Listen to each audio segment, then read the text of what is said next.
NEP 20 आधार रे आमे पढ़िबा आम भाषा रे से हिसाब रे अंगनवाड़ी केन्द्र गुड़िक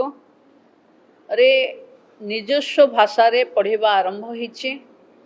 एवं जो जनजाति भाषा आगरे अंगनवाड़ी रे पढ़ा हेई पारु नथिला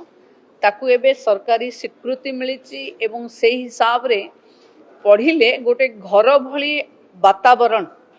आकर्षण अंगनवाड़ी रे रहिबो। आज प्रथम थर पाई यूनिसेफ सहित एवं प्रथम फाउंडेशन OSLSA पिरामेल फाउंडेशन सहित महिला शिशु कल्याण विभाग रो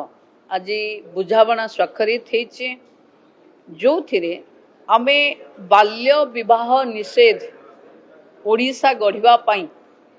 एक 100 दिनिया कैंपेन आज लॉन्च कलु। जो जिला मयूरभंज जिला को एक पायलट प्रोजेक्ट भावे धरा हेछि आउ मालकानगिरी को ये दुईटी जिलार जिलापाल मानकर आज कथा सुनिला परे विभाग तरफ पायलट प्रोजेक्ट बेसिस रे जदि ए दुई जगह रे आमे सफलता भावे ये कैंपेन को लॉन्च करे परिबा एथरे जन सचेतनता दरकार जन भागीदारी भी दरकार वॉलंटरी ऑर्गेनाइजेशन स्वयं सहायिका गोष्ठी रो भौणी माने मास एजुकेशन रे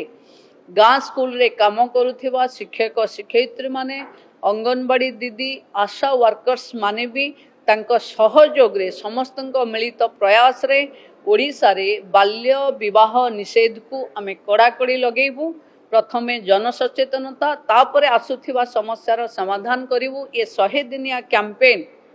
ओडिशा रे महिला मानकर जो गोटे नुआ रेखांकित करिवो अध्याय जो विकसित ओडिशा रे महिला माने आगुआ हेबे बा महिला को आधार करी विकास हबो सेथिरे ये बाल्य विवाह निषेध ये एक नुआ अध्याय लिखिबो ये मोर विश्वास।